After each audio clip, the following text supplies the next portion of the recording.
गेल्या 2 दिवसापासून तसं बघितलं तर धाराशिव जिल्ह्यात अतिवृष्टी होती आहे. परांडा असेल किंवा भूम असेल हा परिसर सगळा पाण्याने व्यापला आहे.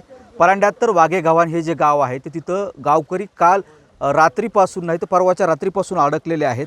प्रशासन त्यांना प्रयत्न करत आहे. 60 गावकरी अडकल्याची तहसीलदारांनी आपल्याला सकाळी माहिती दिली आहे.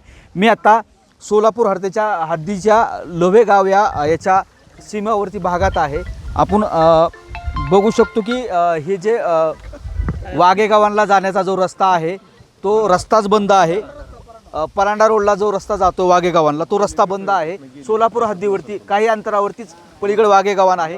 ह्या पाण्याचा अंदाज जर पाहिला तर त्या गावात परिसरात पाणी किती असेल आणि सीना नदीचं पात्र आहे. सीना धरणातून जो मोठा 1,00,000 क्युसेसनं विसर्ग सुरू आहे त्या पाण्याचा कुठेतरी बॅकवॉटर जे आहे ते फुगवटा पाण्याचा येऊन चोहू बाजूनं वाघेगावान हे गाव जे आहे ते अवतरलं आहे. प्रशासनानं आता निर्णय घेतलेला आहे की तिथलं गाव ती लोक एअरलिफ्ट करायचेत. आपल्यासोबत सोलापूरमधील माढा तालुक्यातील ही गावकरी आहेत.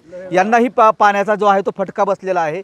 यांच्याही सुद्धा काही शेती पिकाचं नुकसान झालेलं आहे. सगळी परिस्थिती मला सांगा बाबा, किती दिवस झालं गावात पाणी आहे? 4 दिवस झालं गावात पाणी आहे. पूर्ण गाव पाण्याखाली गेलेलं आहे. ते अजून पाणी वाढतच आहे. ही रस्ता कधीपासून बंद आहे? 2-3 दिवस झाले. 3 दिवस झाले रस्ता बंद आहे. किती दिवस झालं रस्ता बंद आहे? काय काय नुकसान आहे तुमच्या गावात? सर, आमच्या गावातला अतोनात नुकसान झालेलं आहे सध्या. पण सध्या जो रस्ता बंद असल्यामुळे इथं जे सकल भागात जे राहणारे लोकवस्तीतली माणसं आहेत त्यांनी सगळे घरदार सोडून त्यासने हाय असं बाहेर निघाले. अंगाच्या कपड्यासहित बाहेर निघले ती. कारण का त्यांचं जी काय खाण्यापिण्याची सुद्धा व्यवस्था जी होती ती त्यांच्या त्याचा हाय असंच जागच्या जागेवर राहिलेला आहे. वाघेगावान किती लांब आहे तुमच्यापासून? वाघेगावान इथून 3 किलोमीटर आहे सर. 3 किलोमीटर सगळं पाणीच आहे तिथं. पूर्ण वाघेगावांना तर संपर्कच नाही. कारण का चारही बाजूने वाघेगावांना पाणी आहे सध्या आता सध्याच्या परिस्थितीला. काय सांगाल बाबा, पाऊस खूप मोठ्या प्रमाणात पडतोय. काय काय शेती पिकाचं नुकसान आहे? काय आता मागणी प्रशासनाकडे असणार आहे? पूर झालेलं आहे नुकसान शेतकऱ्यांचं ही अतिवृष्टीमुळं. तरी सरकारने हे जी लवकरात लवकर दखल घेऊन पंचनामा तात्काळ करावं ही आमची अपेक्षा आहे. लवकरात लवकर. आणि काही वयोवृद्ध नागरिक पण आहेत.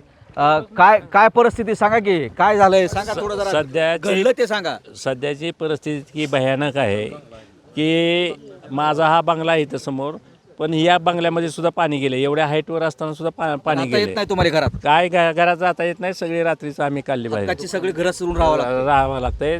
खाण्यापिण्याची व्यवस्था नाही. माझं दुकान आहे इथं, दुकानात सगळं पाणी आहे. किती दिवसापासून बंद आहे? आता 4 दिवस झालं बंद आहे.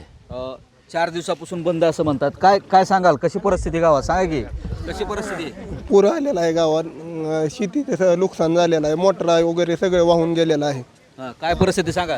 पुराची परिस्थिती आहे. लोक भयान विचलित झालेली आहे. ती पाणी सगळ्या घरात आहे. एकाच्या घरावर 2 परस पाणी आहे. माणसं जनावरं मेले ती वाहून गेले ती मोटरी वाहून परिस्थिती आहे. आणि सांगायला तसं जर बघितलं तर वाघेगावान गावचा संपर्क करण्यासाठी प्रशासन कालपासून प्रयत्न करत आहे. आता एनडीआरएफच्या माध्यमातून त्यांना जे आहे ते एअरलिफ्ट केलं जाणार असल्याची माहिती परांडा तहसीलदारानं दिलेली आहे. एक सांगायला हवं की पावसानं आता आपलं काम केलं. पाऊस हा सगळा चोहीकडे बरसला आहे.